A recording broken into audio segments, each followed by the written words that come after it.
Halo, perkenalkan nama saya Jihan Putani dari kelas 11 MP. Jadi saya akan menjelaskan tentang peristiwa lahirnya Pancasila. Check it out. Beberapa peristiwa yang berkaitan dengan Pancasila diantaranya yang pertama adalah pembentukan BPUPKI, Badan Penyelidik Usaha-Usaha Persiapan Kemerdekaan Indonesia yang bisa disebut BPUPKI, diresmikan pada 28 Mei di gedung Chow Sang In Jakarta. Sidang pertama BPUPKI dilaksanakan pada tanggal 29 Mei sampai 1 Juni untuk membahas Undang-Undang Dasar atau UUD dan Negara Indonesia. Pidato Soekarno menyampaikan pidato berjudul Lahirnya Pancasila pada 1 Juni 1945 dalam sidang BPUPKI.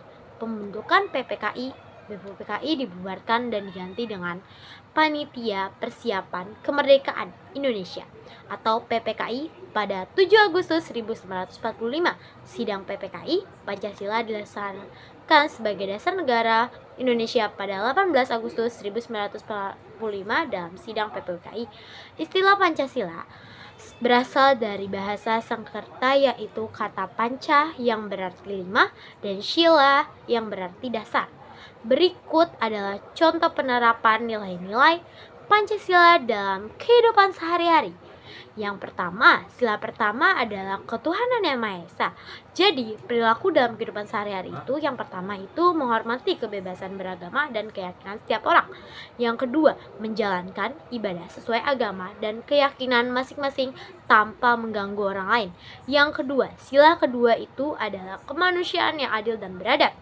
Jadi, contohnya itu yang pertama, bersikap adil dalam perlakuan terhadap semua orang tanpa memandang latar belakang.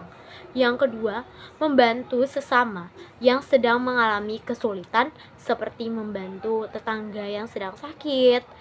Yang ketiga, ada persatuan Indonesia. Jadi, contohnya itu mengutamakan kepentingan bersama di atas kepentingan pribadi atau kelompok. Dan menjaga kerukunan dalam masyarakat yang majemuk baik dalam suku, budaya, maupun agama.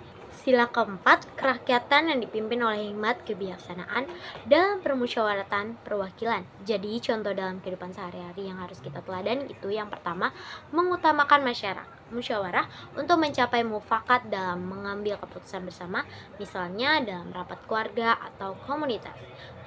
Dan sila kelima, keadilan sosial bagi seluruh rakyat Indonesia. Jadi, contohnya itu berperilaku adil dalam membagi tugas atau tanggung jawab.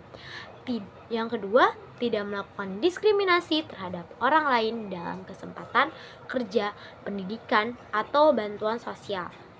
Dengan menerapkan nilai-nilai Pancasila ini, masyarakat dapat hidup berdampingan secara harmonis, adil, dan saling menghargai dalam kehidupan sehari-hari. Semoga bermanfaat. Bye-bye.